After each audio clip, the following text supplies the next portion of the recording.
नमस्कार दोस्तों, DD red के एक और रिएक्शन वीडियो में आप सभी का स्वागत है। मैं हूं आलोक। तो आज जो वीडियो मैं आप लोगों के लिए लेकर आया हूं, जिस वीडियो पर मैं रिएक्शन देने जा रहा हूं, वो वीडियो है निम्रा अहमद का और इसका टाइटल है India become a blessing for 40 lakh Sri Lankan students, free text book education.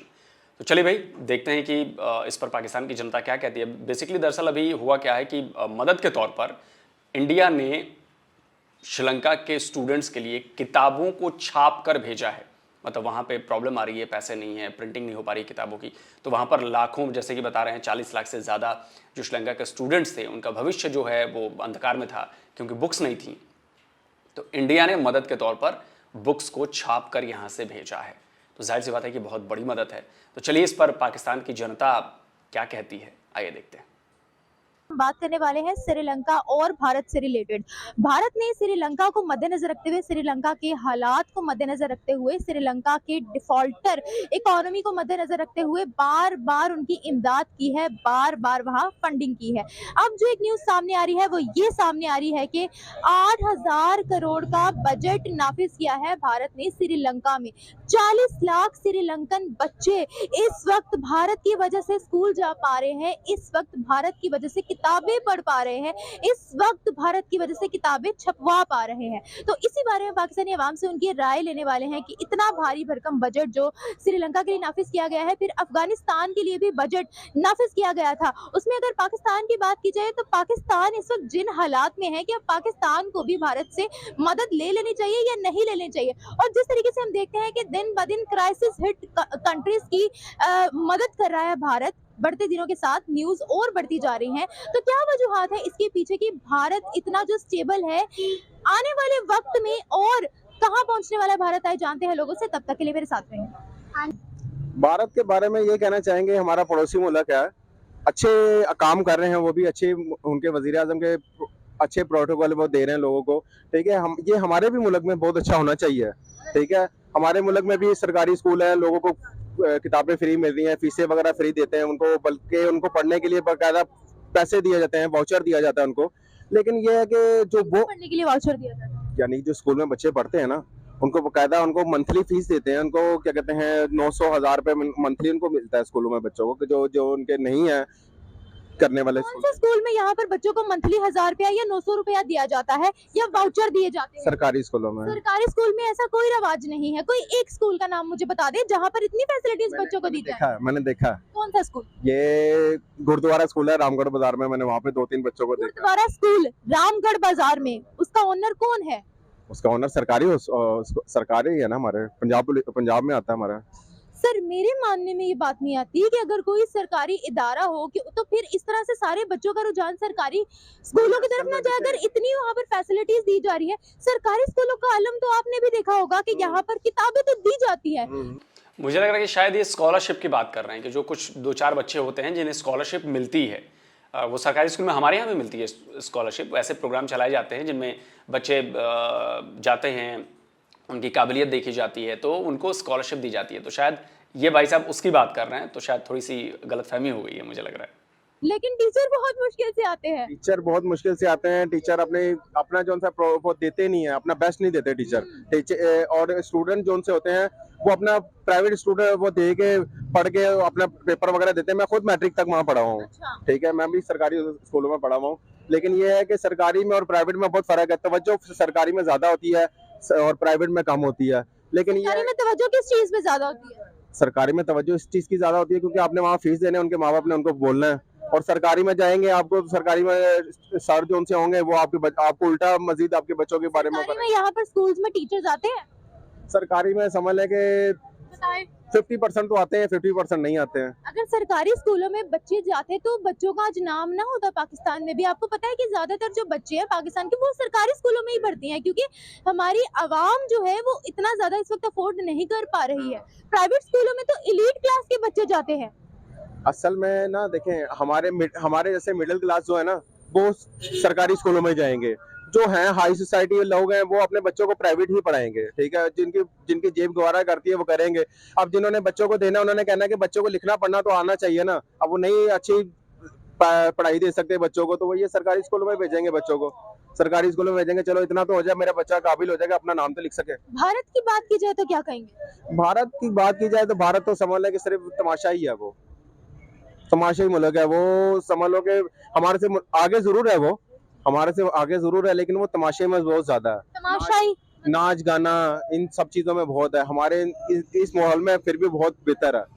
Sir हम किसी को ये नहीं कह सकते कि वो नाच गाने में मुलविस है या किसी भी चीज में मुलविस है। देखिए सर, इंडस्ट्रीज की अगर उनका बॉलीवुड है, हमारा लॉलीवुड है, वो यहाँ पर भी वही रहा है। फिर एक चीज को पर्सनली हिट करना कि वहाँ पर नाच गाना बहुत ज्यादा है, ये तो मेरा ख्याल है बहुत गलत है। टिकटॉक का रुझान आज पाकिस्तान में बहुत ज्यादा है, ठीक है, हम उन पर आवाज क्यों नहीं उठाते हैं जो कि एक मेडिकल के स्टूडेंट को इग्नोर करके एक 2 करोड़ 3 दिन में कमाने वाली लड़की को प्रमोट करते हैं, हम उनको टारगेट क्यों नहीं करते? फिर बताइए, सब भी तो पाकिस्तान में हो रहा है ना। सोशल मीडिया पे आपने देखा है कभी कितने कितने उनको वो टॉर्चर किया जाता है, किनको? टिकटॉकर को कितना वो किया जाता है, उनको बोला जाता है कि आप ये क्या कर रहे हैं, कि आप क्यों, आप फैमिली मेंबर में बंदा बैठ के नहीं देख सकता, टिकटॉक नहीं देख सकते, आप बच्चों के साथ बैठ के नहीं देख सकते, ठीक है।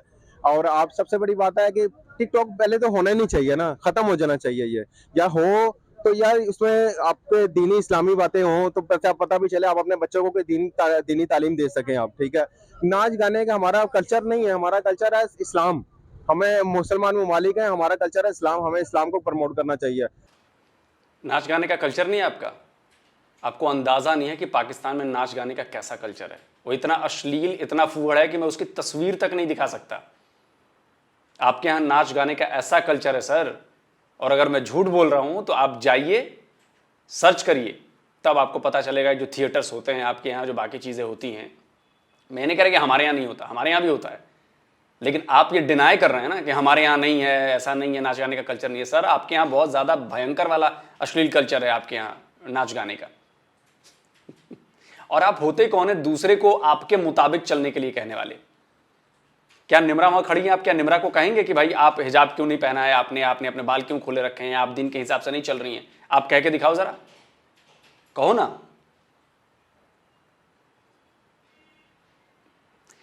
मेरे हिसाब से आप कहोगे, मैं कहूंगी नहीं आपको टोपी नहीं पहननी है, आपको ये वाली शर्ट नहीं पहननी है, आपको धोती पहनना है, आप पहनोगे मेरे हिसाब से? मेरे हिसाब से करोगे? या आपको ये पढ़ना है, आपको ये करना है, ये नहीं करना, मेरे हिसाब से करोगे? किसी दूसरे को ज्ञान मत दीजिए कि उसे क्या करना चाहिए और क्या नहीं करना चाहिए। आप अपना देखिए कि आप क्या कर रहे हैं और आपको क्या करना है। दूसरे वाले को उसके अपने दिमाग पर छोड़ दीजिए, उसको करने दीजिए। वो जो कर रहा है अपने लिए कर रहा है, वो आपके लिए नहीं कर रहा है। आपके पास हाथ में मोबाइल है, रिमोट है, मत फैमिली के साथ बैठ के देखो यार, मत देखो। सिंपल है ना यार, बैन कर दो उसको, सिंपल है। हमें इन सब चीजों को प्रमोट नहीं करना चाहिए। अगर हमारा लॉलीवुड है तो वो खत्म हो चुका है, क्योंकि वो बर्बाद वैसे हो चुका है। मुसलमान ममालिक में ये चीजों को, मुसलमान ममालिक में इस सब चीजों की कोई वो नहीं है, जगह नहीं है। हमारे दीन हम अपने नबी पाक सल्लल्लाहु अलैहि वसल्लम का कलमा पढ़ने वाले हैं, और हमें दीन के सारे पे चलना है हमें। चलिए सर, ये तो किसी का अपना पर्सनल मैटर है कि वो टिकटॉक यूज कर रहा है या हॉलीवुड में जा रहा है, बॉलीवुड में जा रहा है, लॉलीवुड में जा रहा है, ये तो उसका अपना पर्सनल मैटर है। अब अगर हम बात करें, क्या लगता है आपको कि इस्लामिक ममालिक की ना सिर्फ बल्कि पूरी दुनिया में इस वक्त जितनी भी क्राइसिस हिट ममालिक है, भारत उन सबकी मदद कर रहा है। इसके बारे में आप क्या कहने वाले हैं कि मुख्तलिफ मुल्कों में उनका झंडा भी लहराया जा रहा है, उनके साथ रिलेशनशिप्स बड़े मजबूत हो गए हैं? भारत को असल में फंडिंग बहुत ज्यादा ना, कहाँ से? भारत को फंडिंग बहुत ज्यादा है। भारत को आता है, लंदन से पैसा आता है, अमेरिका पैसा भेजता है उनको। हमारे पास ये सिस्टम थोड़ी है। अमेरिका ने आपको एड कम दी है, अमेरिका ने आपको डॉलर कम दिए हैं। अमेरिका ने डॉलर दिया तो अमेरिका ने डॉलर के साथ सूद भी तो लिया है। अच्छा, डॉलर के साथ सूद भी तो ले रहा है, वो इंडिया से नहीं ले रहा, हमारे से ले रहा है। इंडिया को किस चीज के लिए फंडिंग कर रहा है या डॉलर्स दे रहा है आपका मुताबिक? वो हमारे मुल्क को कमजोर करने के लिए। हमारा मुल्क उनकी टक्कर पर खड़ा है? हमारा मुल्क उनकी टक्कर में नहीं है, लेकिन हमारे मुल्क को टक्कर देने वाला भी कोई नहीं है। किस लिहाज से? हमारे मुल्क की सबसे बेस्ट ये है, हमारे मुल्क में एक बात मैं बताऊं, देखिए सियासतदान हमारे मुल्क को कितना खा गए हैं, कितना वो हो गया, लेकिन आज तक इस मुल्क का नाम खत्म हुआ और इंशाल्लाह नहीं होगा। तो इस बात का खदशा है उनको? जी बिल्कुल है, क्योंकि जो ला इलाहा इल्लल्लाह मोहम्मद रसूलुल्लाह पे कलमे पे दीन बना है ना, मुल्क बना है, तो वो उसका भी खत्म ही नहीं हो सकता। उसको पूरी दुनिया में समझ लो कि सिर्फ सिवाय अल्लाह के अलावा कोई नहीं खत्म कर सकता। सर मैं आपकी बात से एग्री करती हूँ, लेकिन हम 71 में आपका आधा मुल्क खत्म हो गया, तो वो किसने किया था? आधा मुल्क बांग्लादेश बन के चला गया तो किसने खत्म किया था? अगर अल्लाह के सिवा कुछ कोई दूसरा खत्म नहीं कर सकता तो आपका आधा मुल्क खत्म कैसे हो गया? आप बता दो, 1947 में जो पाकिस्तान था, पूरा जो नक्शा था पाकिस्तान का, क्या वो नक्शा पूरा है? बता दो भाई किसने खत्म कर दिया? उसी अल्लाह ने खत्म किया। बोला कि तुम लोग लायक नहीं हो इसके। और ये जो सड़ी हुई मानसिकता बता रहे हो ना कि फिल्में बैन हो जानी चाहिए और ये तो हमारे, अरे भाई 1400 साल पहले फिल्में बनती थी क्या? सिनेमा था क्या? आपने तो ये भी कहा था कि अंग्रेजी पढ़ना भी हराम है, ये भी कह दिया था आपने। इतनी छोटी सोच को थोड़ा बड़ा करिए सर, बड़ा करिए। बहुत छोटी सोच है आप लोगों की और उसको आप मजहब से कनेक्ट कर देते हो, समझ में नहीं आता। हर बात में दीन को क्यों बीच पर लेके आते हैं? 1 सेकंड, अल्लाह ताला ने भी ये कहा है कोशिश भी अपनी मजबूत रखो। सिर्फ अगर हम ये नारे लगाएंगे कि हम लोग ईमान पर हैं, हम लोग को कुछ नहीं होगा, तो सर फिर सवाल वहीं से शुरू होगी, हम मेहनत कर नहीं रहे हैं बिल्कुल भी। मुझे एक बात बताएं, जब तक आपका दीन ईमान आपका नहीं होगा तो आप किसी काम में कैसे कामयाबी हासिल कर रहे हैं, दीन है, कर रहे हैं यहाँ पर, कर रहे हैं यहाँ पर, हुक्मरान कर रहे हैं यहाँ पर। हुक्मरान हमारे सही है ही नहीं, हुक्मरान तो हमारे सही है नहीं। चलिए हुक्मरानों को छोड़े, यहाँ पर एक दूध बेचने वाले की या ये पीछे जो भी संतरे वाले खड़े हैं इनकी मिसाल ले लेते हैं। क्या ये करप्शन नहीं कर रहे? बिल्कुल सब करते हैं, फिर सब करते हैं। अब मुझे एक बात बताएं कि मेहनत अपनी, एक सिंसेरिटी, अपनी हार्ड वर्किंग भी बीच में मैटर करती है सर। मेहनत तो अपनी जगह है, लेकिन इंसान अगर देखें कोई भी बिजनेस है, ठीक है, अल्लाह ने इंसान को जब पैदा किया है ना तो इंसान को ये भी बताया है कि आपने 5 नमाजें भी पढ़नी है, ठीक है। उस बात से तो मैं इनकार कर ही नहीं रही हूँ, मैं तो आपकी बात मान रही हूँ, लेकिन मैं बीच में मेहनत का फैक्टर भी ऐड कर रही हूँ। जब आप मेहनत नहीं करेंगे तो मेहनत से आपको बगैर मेहनत के बगैर आप किसी काम में कामयाबी नहीं हो सकती। हम कहते हैं कि हिंदुस्तान में हिंदू बसते हैं, हम उनसे नफरत करते हैं, ऐसा कहते हैं ना पाकिस्तानी, मगर आज वो हमसे कितना आगे है क्योंकि वो मेहनत भी करते हैं। असल में पता क्या, हम लोगों को ना एक दूसरे का काट बहुत ज्यादा है हमारे अंदर। क्या है? एक दूसरे की काट बहुत, हसद बहुत ज्यादा है कि वो मेरे से आगे निकल गया, मैं उससे आगे से निकल के दिखाऊं। ये चीजें हमें पीछे कर रही है। और उन लोगों में एक हमारे मुल्क में ना एक पठान बरादरी है, ठीक है, वो एक दूसरे को ना प्रमोट करते हैं, एक दूसरे को बहुत सहारा देते हैं। हमारे में ये चीजें नहीं है, और खास तौर पे हमारे पंजाबियों में, ठीक है, हमारे पंजाबियों में कहते हैं यार उसने यार मोबाइल लेता है, मैं उसको अच्छा मोबाइल लाना है, ठीक है। यार आप ये देखो कि अगर आप उसने मेहनत की, अल्लाह ने उसको दिया है, आप भी मेहनत करो, अल्लाह से मांगो और नियत अच्छी रखो, अल्लाह आपको भी देगा, ठीक है। यही सोच हम अपने मुल्क के लिए रख लें तो हमारा मुल्क उनसे ज्यादा आगे जा सकता है। हम अगर ये सोच कर लेना कि यार हमने यहाँ से पैसा कमा के तो हमने लंदन भाग जाना है, तो हमने उधर चले जाना है, तो भाई वो कुछ नहीं हो सकता। आपके मुल्क में बहुत कुछ है माशाल्लाह, हमारे पाकिस्तान के अंदर बहुत कुछ है। जो हम लोग बाहर जाके पैसा कमाने के लिए जाते हैं ना, वो हम यहाँ पे कमाए ना तो हमारे लिए बहुत, हमारा मुल्क तरक्की करेगा। वो भारत हमारा एक अच्छा नेबर ज़रूर है, लेकिन इकोनॉमी के लिहाज से हमें उसकी तरफ नहीं देखना चाहिए। सबसे पहली बात यह है कि जो श्रीलंका है वहाँ पे पॉपुलेशन मोस्टली जो है वहाँ पे हिंदू पॉपुलेशन है और इसके अलावा दूसरे रिलीजियस वहाँ पे हैं, ठीक है।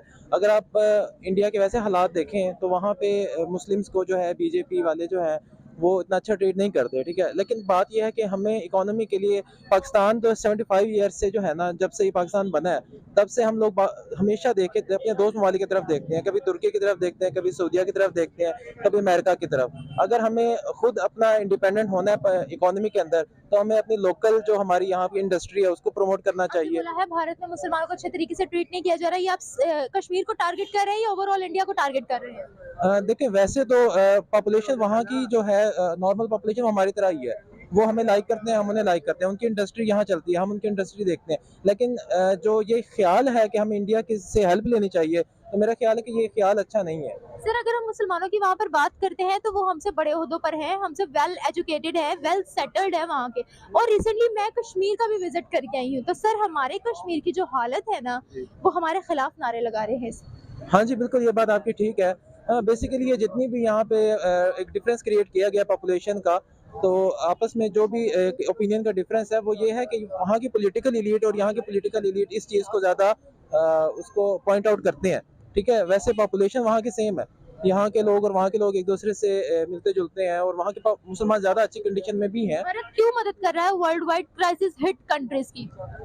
भारत जो है उसकी इकोनॉमी वो काफ़ी अच्छी है और वो लोग जो है ना वो काफ़ी उनकी मीडिया इंडस्ट्री हो गई उनकी, इसके अलावा मल्टी नेशनल कंपनीज हैं वो काफ़ी फ्लोरिश कर रही हैं। हमें चाहिए कि हम लोग भी पाकिस्तान के अंदर ऐसा इन्वायरमेंट क्रिएट करें कि यहाँ की इंडस्ट्री फ्लोरिश करे, यहाँ पे टैक्सेस कम किए जाएं, यहाँ की जो लोकल इंडस्ट्री है उसको प्रमोट किया जाए, यहाँ पे जो एजुकेशन है, एजुकेशन तो है यहाँ पे अच्छी है, बट यहाँ पे एम्प्लॉयमेंट के चांसेस इतने अच्छे नहीं है। अब आप देख लें पाकिस्तान से ब्रेन ड्रेन हो रहा है, ठीक है। पाकिस्तान में ब्रेन ड्रेन को रोकना चाहिए। अब इंडिया है वो ईयरली जो है इतने 1000 जो है PhD स्कॉलर्स जो है वो उनको जो है ना उनको वो करता है, फैसिलिटेट करता है, जबकि पाकिस्तान में यहाँ पे कोई रिसर्च के ऐसा चांसेस नहीं है। अगर रिसर्च होती है, ठीक है, तो लोग डिग्रीज लेके वैसे ही फिर रहे हैं, ठीक है। अब पाकिस्तान के अंदर, अब मैं खुद अपना बताऊँ, मैं डॉक्टर हूँ, ठीक है, जो हमारी डॉक्टर कम्युनिटी है ना वो 70% इस वक्त बाहर जा रही है। ये डॉक्टर हैं तब इनकी बातें ऐसी हैं कि श्रीलंका जो है वो तो हिंदूज़ ही हैं उसमें। हम ये देख कर दे रहे हैं क्या कि श्रीलंका हिंदूज़ हैं इसलिए हम उनकी मदद कर रहे हैं? अच्छा, फिर बांग्लादेश की मदद क्यों कर रहे हैं? अच्छा, फिर अफगानिस्तान की मदद क्यों कर रहे हैं? अच्छा, फिर ईरान की मदद क्यों कर रहे हैं? फिर हमारे UAE और सऊदिया और इनसे हमारे संबंध अच्छे क्यों हैं? अरे वो छोड़िए, फिर तो टर्की की हमने मदद क्यों की? इस सोच को निकालिए, नफरती सोच को सर। कि सारी दुनिया आपके खिलाफ साजिश करती है और जितने भी नॉन मुस्लिम है सब आपके खिलाफ साजिश करते हैं। आप एक डॉक्टर हो और डॉक्टर होकर ऐसी बेवकूफों वाली बात कर रहे हो, ऐसे जाहिलों वाली बात कर रहे हो। ठीक है, कोई MLA करके अमेरिका जा रहा है, कोई प्लैब करके UK जा रहा है, कोई सऊदीया जा रहा है, सब लोग बाहर की तरफ देख रहे हैं। वो क्यों देख रहे हैं? क्योंकि यहाँ पे अच्छे चांसेस, मतलब जो भी एजुकेटेड क्लास है यहाँ पे, उनको यहाँ फैसिलिटेट नहीं किया जाता। हमें पाकिस्तान से प्यार है, हम पाकिस्तानी है, हमें पाकिस्तान से मोहब्बत है। इसके ये मतलब नहीं है कि अगर कोई बंदा बाहर जा रहा है तो वो गद्दार है, या वो उसका ये है कि वो पाकिस्तान से मोहब्बत नहीं करता। पाकिस्तान से मोहब्बत है, सब कुछ है यहाँ पाकिस्तान में, सब या कुछ। अगर कोई आपके ऑपोजिट कंट्री की तारीफ करे, फॉर एग्जांपल इंडिया की तारीफ करे, तो उसको गद्दारी का टाइटल दे दिया जाता है। हाँ जी, हाँ जी, बिल्कुल ये दे दिया जाता है, क्योंकि बात ये है कि गद्दारी का टाइटल नहीं देना चाहिए। हम जो वैसे मुस्लिम्स हैं, अब कहते हैं ना कि मुस्लिम उम्मा एक ही है, यहाँ पे कोई कंट्रीज की डिफरेंस नहीं है, ठीक है। अब जैसे तुर्की वाले हमारे भाई हैं, सऊदी वाले हमारे भाई हैं, दुबई वाले हमारे भाई हैं, इंडिया वाले भी हमारे भाई हैं, ठीक है। अफगानिस्तान, ईरान, इराक, हमें चाहिए कि हम, पाकिस्तान की स्ट्रेटेजिक लोकेशन ऐसी है कि हमें अपने नेबर कंट्री से बना के रखनी चाहिए, ठीक है। अब इसी में ये देखा जाए ना, अब आजकल ना वार्स का जमाना ही नहीं है, ठीक है। जो वर्ल्ड वार्स थी उसमें कितना नुकसान हुआ, ह्यूमैनिटी हमेशा हारती है, ठीक है। वॉर्स में हमेशा कुछ भी नहीं होता, सिर्फ जो वार लॉर्ड्स हैं उनका फायदा होता है, उनके वेपन्स बिकते हैं, ठीक है। उस वजह से पाकिस्तान के अंदर ये डिवीजन इसीलिए है, ठीक है।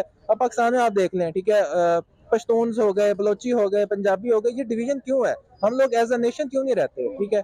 तो बेसिकली हमें यूनाइट होने की जरूरत है, हमें अपनी इकोनॉमी को बूस्ट अप करने की जरूरत है, हमें यहाँ पे एम्प्लॉयमेंट के चांसेस क्रिएट करने की जरूरत है। पाकिस्तान नेचुरल रिसोर्सेज से भरा हुआ मुल्क है, यहाँ सब कुछ है, यहाँ पे सब कुछ है, ठीक है।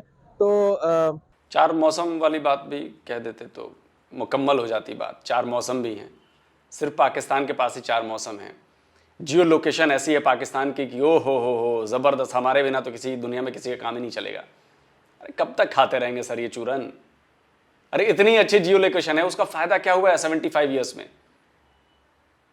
अगर सब कुछ आपके देश के अंदर दिया हुआ है, सब कुछ मौजूद है, तो उसका असर क्यों नहीं दिखता है?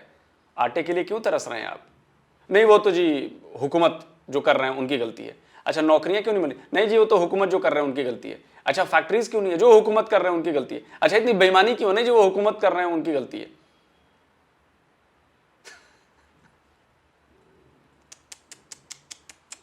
बड़े हो जाओ सर, आप लोग थोड़ा बड़े हो जाओ।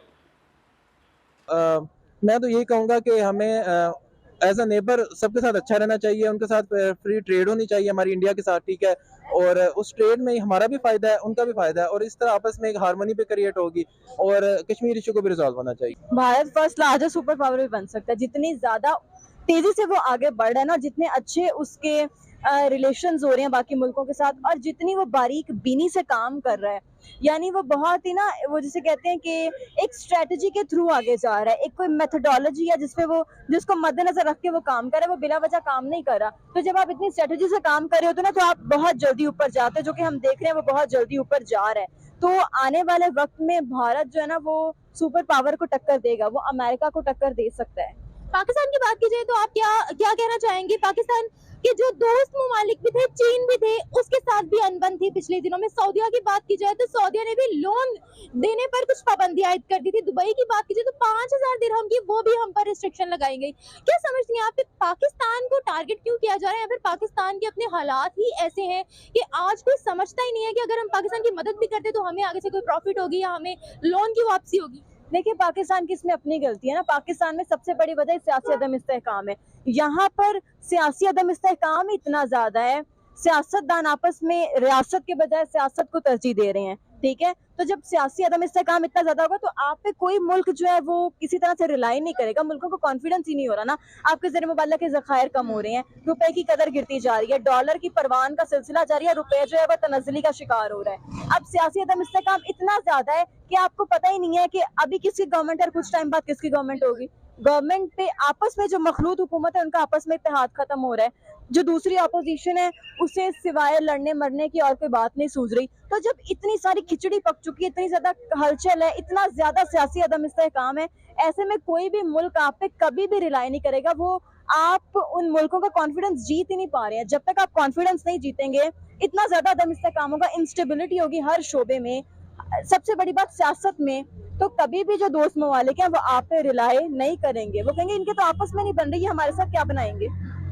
तो व्यूवर्स, ये थी हमारी आज की वीडियो। होप सो आपको वीडियो पसंद आई होगी। अगर आपको वीडियो पसंद आई हो तो कमेंट सेक्शन में लाजमी बताइएगा, लाजमी मेंशन कीजिएगा। इसी के साथ साथ मुझे दीजिए इजाजत, मैं मिलूंगी आपसे एक नए वीडियो एक नए कंटेंट के साथ। तब तक के लिए अल्लाह हाफिज। चलिए दोस्तों, वीडियो ख़त्म हो गया और वीडियो देखने के बाद जो बातें मुझे समझ में आई हैं कि भाई पुरानी पाकिस्तान के लोगों की मानसिकता, कुछ लोगों ने अच्छी बातें कही, जैसे ये आखिर की जो बहन थी, इन्होंने बड़ी अच्छी बातें कही कि भाई पहले अपनी छवि बनाइए, अपने आप को ठीक करिए, अपने आप को एकजुट करिए। अब ताज़ा एग्जांपल इसका लीजिए कि इमरान खान को अरेस्ट वाला मामला सब चल रहा है। इमरान खान ने कहा है कि भाई अगर मैं अरेस्ट कर लिया गया और ये है तो लोगों को घरों में नहीं बैठना है, सड़कों पर निकलना है। आप एक सोचिए, एक तस्वीर बनाइए कि अगर इमरान खान को गिरफ्तार कर लिया जाता है या इमरान खान के साथ कुछ हो जाता है, पता नहीं मुझे क्यों लग रहा है कि वो भुट्टो वाली बात दोहराई ना जाए, अगर वो हो जाता है तो पाकिस्तान में क्या होगा। पाकिस्तान धीरे धीरे सिविल वॉर की तरफ बढ़ रहा है। न हो सिविल वॉर, लेकिन जो चीज़ें दिख रही हैं, जो हालात दिख रहे हैं, जैसे डेवलपमेंट्स हो रही हैं, जिस तरह से चीज़ें टकरा रही हैं और चिंगारी निकल रही है, ये सब के सब इशारा कर रहे हैं कि सड़कों पर संग्राम होने वाला है पाकिस्तान में बहुत जल्द। अगर गिरफ्तारी हो गई इमरान खान की तो मुझे लग रहा है कि ये संग्राम हर तरफ सड़कों पर दिखेगा आपको। और खुली छूट दे दी है अपने समर्थकों को इमरान खान ने अपने भाषण में कि भाई आप लोगों को दिखाना नहीं है आप जिंदा कौम हो, ये बताने की कोशिश की है उन्होंने कि आप जिंदा कौम हो। अब जिंदा कौम का ये मतलब है कि प्रोटेस्ट करो, सड़कों पर उतरो, तोड़फोड़ करो। और जाहिर सी बात है, जब एक साथ इतनी बड़ी संख्या में लोग सड़क पर उतरेंगे, उनको दुनिया की कोई पुलिस कंट्रोल नहीं कर सकती, वो चाहे पाकिस्तान की पुलिस क्यों ना, आर्मी भी कंट्रोल नहीं कर पाएगी, यकीन मानिए। और हालात मुझे बहुत बिगड़ते हुए नजर आ रहे हैं। चलिए छोड़िए, अब आते हैं कि जी कि श्रीलंका के लोगों की हमने मदद की है। जाहिर सी बात है कि भाई अगर पड़ोसी से हमारे संबंध अच्छे हैं और पड़ोसी मुश्किल वक्त में है तो ये हमारा फर्ज बनता है, हमारा कर्तव्य बनता है कि हम उसकी मदद करें, क्योंकि एक पड़ोसी ही दूसरे पड़ोसी के काम आता है। लेकिन वो पड़ोसी पाकिस्तान जैसा नहीं होना चाहिए, जो पाकिस्तान जैसा पड़ोसी है कि हम पर 4 बार हमला किया, हमें पोक करता रहता है, हमारे खिलाफ प्रॉक्सी वॉर छड़े रहता है, हम क्यों मदद करेंगे उसकी। आप खुद तबाह हो रहे हैं, आपने तबाही की दास्तान आपने खुद लिखी है, किताबों पर लाइन में लिखा है कि जी हम बर्बाद होना चाहते हैं। तो ये तो हमारे खिलाफ आप काम करोगे तो कभी ना कभी ऊपर वाला आपको उसकी सजा देगा ना, वो सजा दे रहा है। हमने कभी आपके ऊपर अटैक नहीं किया, हमने बस अपने आप को डिफेंस किया है। आप जो कार्रवाई करते हो उसका हम जवाब देते हैं, उसको डिफेंस करते हैं। और आज देख लीजिए कि आज हमने ऐसे कोई करतूते नहीं किए ना, तभी तो हम आगे बढ़ रहे हैं, तभी तो आज हम दुनिया की 5वीं सबसे बड़ी इकॉनमी है, तभी तो हमारे यहाँ दुनिया के नंबर 3 नंबर पर हमारे स्टार्टअप्स हैं और आगे हम ग्रो कर रहे हैं। जो फोरकास्ट बताया जा रहा है वो जल्दी ही नंबर 3 दुनिया की हम बन जाएंगे इकॉनमी। हमारा एक्सपोर्ट बढ़ रहा है, जल्दी हमारा टारगेट 2 ट्रिलियन एक्सपोर्ट्स का अगले 5 से 7 सालों में। हम नए नए सेक्टर लाने हैं, जैसे सेमीकंडक्टर हम ला रहे हैं इंडिया में। ऑटोमोबाइल मार्केट में हमने जापान को पीछे छोड़कर दुनिया के नंबर 3 ऑटो मार्केट बन गए हैं। ऐसा क्यों हो रहा है? क्योंकि हम दूसरों के लिए गड्ढे नहीं खोदते हैं, आप खोदते हो। हम अफगानिस्तान को भी जब जरूरत पड़ रही है तो हम उसके साथ खड़े हैं, ईरान को जरूरत पड़ रही है तो हम उसके साथ खड़े हैं, रशिया को जरूरत पड़ रही है तो उसके साथ खड़े हैं। इसके पीछे हमारा कोई लालच नहीं है, कोई लोभ नहीं है। आप जिसके साथ भी रहे हो या जिसके साथ भी अभी हो, उसके पीछे आपकी लालच है, आपकी लालची सोच है। जब तक आप इस फर्क को मिटाओगे नहीं, हमारा कंपैरिजन नहीं है बॉस, कोई कंपैरिजन नहीं। इंडिया और पाकिस्तान का कोई कंपैरिजन ही नहीं है। तो जल्द मिलता हूं एक और नए वीडियो के साथ। नमस्कार, जय हिंद।